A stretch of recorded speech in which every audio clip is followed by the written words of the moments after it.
27th of September 2024. Hi guys, welcome to Red Dot Rants, the comedy and tragedy of living in Singapore. It's the third day of the major train service disruption on the East-West line.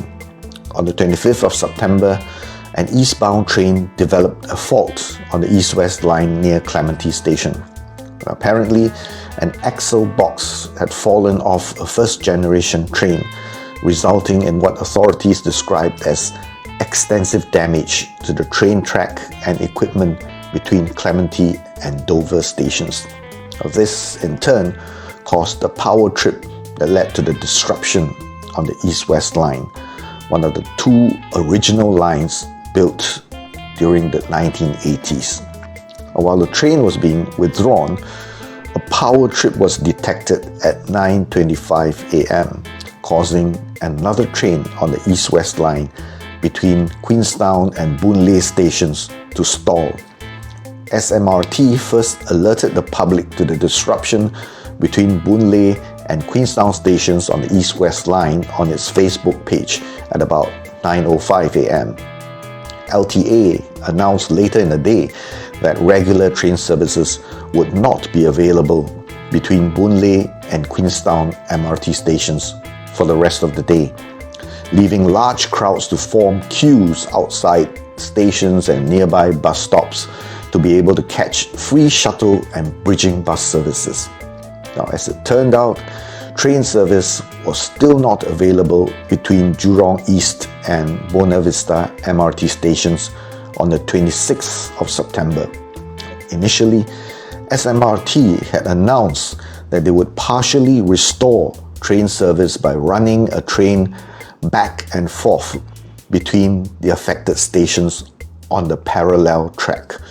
Now, this plan was later scrapped as it would delay repairs. Instead, SMRT decided that they would focus on restoring full service on Monday.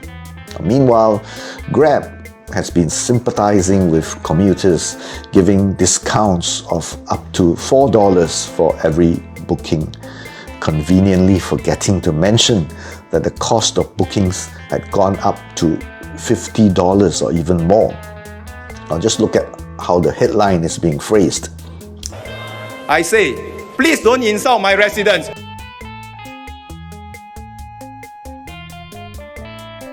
Indeed, some of our netizens are not stupid.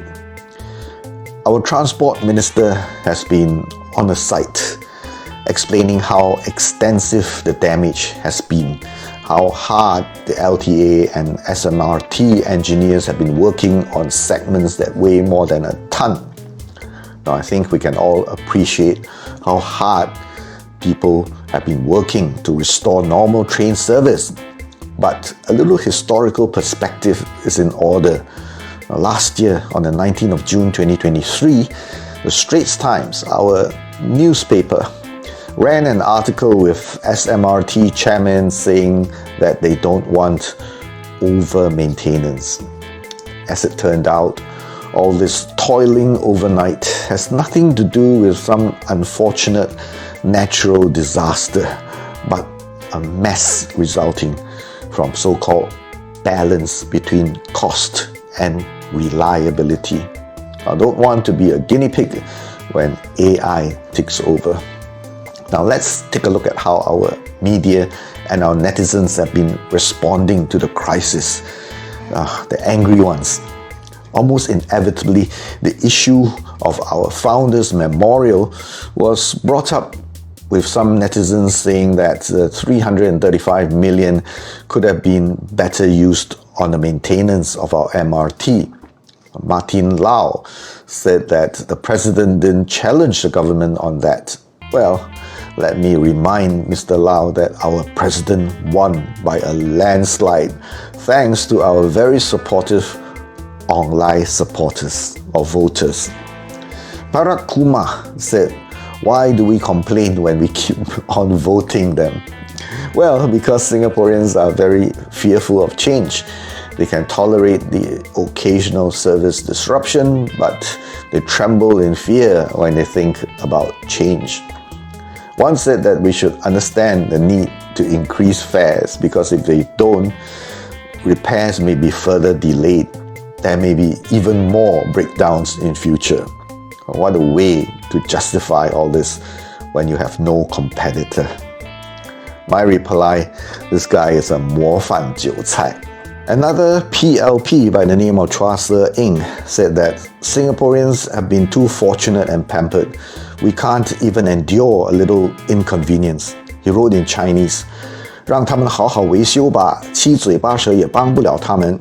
好命习惯了就吃不了苦的新加坡人。听你这么说，这起事故好像是天灾而不是人祸。Finally, we have a verdict on the Circle Line shutdown on the 17th of September. The maintenance team did not follow protocol. I won't understand the technical details, but do you think that the buck should stop just there? At the end of the day, we are just commuters. We don't need any technical details. We just want reliable service. As long as it is not a natural disaster, we, the commuters, should not be expected to pay for any failures on the part of the company.